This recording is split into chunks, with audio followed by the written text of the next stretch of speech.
स्वामी प्रसाद मौर्य जैसे को मैं कहना चाहती हूँ, वो अपने बाप से जन्म लिया है तो कुरान के खिलाफ अभी बोल के दिखाए ना। वो भी जान रहा है जो हिंदू सहिष्णु है, वोट बैंक की राजनीति इस देश में हावी है। अभी तो मुल्ला को जीजा और दामाद बनाने को तैयार हो जाते हैं। तो स्वामी प्रसाद मौर्य रामचरितमानस की महिमा को क्या जानता है? तुम्हारे अब्बा कई जने हैं, हमारे पूर्वज सनातनी थे, इसीलिए आंसू बहा रहे हैं। दिल्ली के चप्पे चप्पे की खबरों पर हम रखते हैं पैनी नजर। तो अब यही खबरें आप देख सकते हैं हमारी ऐप पर। तो फिर देर किस बात की है, तुरंत जाइए प्ले स्टोर पर और जाके डाउनलोड कीजिए तेज तर्रार ऐप को। नमस्कार, मैं हूं आंचल मित्तल और आप देख रहे हैं तेज तर्रार। रामचरितमानस को लेकर स्वामी प्रसाद मौर्य द्वारा की गई हरकत काफी ज्यादा शर्मसार है।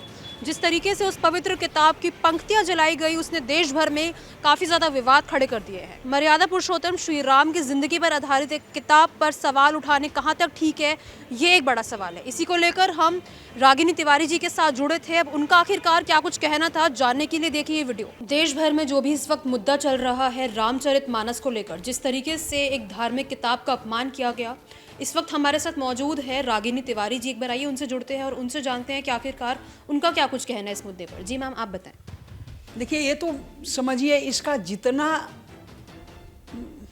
क्या कहें, अफसोस किया जाए, अफसोस शब्द ही नहीं है। ये तो हिंदुओं के खून में उबाल आना चाहिए, लेकिन अब नहीं आ रहा है। ये तो दुखदाई शब्द है। और सबसे बड़ी दुखदाई है ये संत महामंडलेश्वर, पिट्ठाधीश्वर, मठाधीश्वर कथा बेचने वाले से, जो अभी तक तो वो समझा रहे थे कि राम कथा सुनो, तुमको गति होगी, तुमको मुक्ति मिलेगी, तुम्हारा जीवन सुखमय होगा। और उनके ही कथा सुनाने वाले के देश में रामचरितमानस जलाई जा रही है। इस सारे पाखंडी धर्म धंधी का जबान बंद हो गया। धिक्कार है। अब जूता खोल के बजाने का समय आ गया है इन पाखंडियों का भी।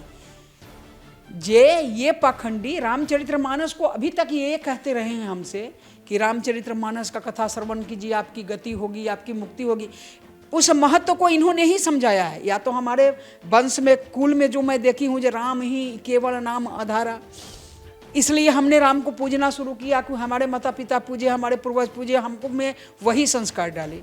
या तो धर्मगुरु जो कथा में समझाए जे राम का श्रवण करो, राम का पूजन करो, राम का स्मरण करो।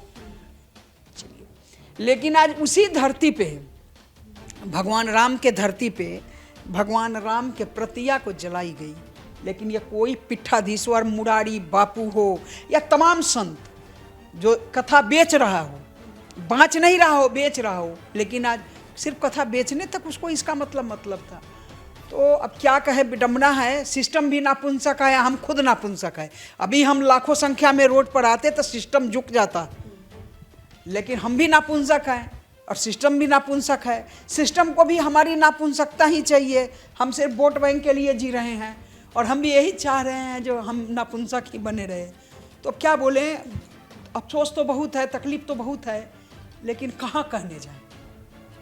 जी, उनका ये कहना था कि स्वामी प्रसाद मौर्य जी जिन्होंने ये करा है, उनका ये कहना था कि तुलसीदास ने ये सिर्फ अपनी कल्पना लिखी है और इससे कुछ भी जो है वास्तव में नहीं है। इस तरीके से अपमान किया है उन्होंने। स्वामी प्रसाद मौर्य जैसे मैं कहना चाहती हूँ, वो अपने बाप से जन्म लिया है तो कुरान के खिलाफ अभी बोल के दिखाए ना। वो भी जान रहा है जो हिंदू सहिष्णु है, वोट बैंक की राजनीति इस देश में हावी है। तभी तो मुल्ला को जीजा और दामाद बनाने को तैयार हो जाते हैं वोट बैंक के लिए।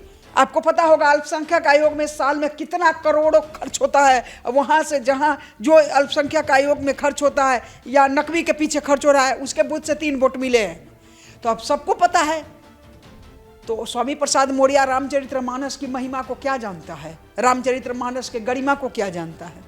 मैं तो सीधा बात कह रही हूँ, हमारे पूर्वज सनातनी थे, इसीलिए तकलीफ सता रही है, तुम्हारी नफरत बता रही है, तुम्हारे अब्बा कई जने हैं, हमारे पूर्वज सनातनी थे, इसीलिए आंसू बहा रहे हैं। तो कहने का अर्थ है जो स्वामी प्रसाद मौर्य बाबा तुलसी के कलम को क्या जानता है। तारना मीन्स क्या होता है? तारना मीन्स तारण करने वाले। या समझने वाले, दोनों है, प्रवाची शब्द है।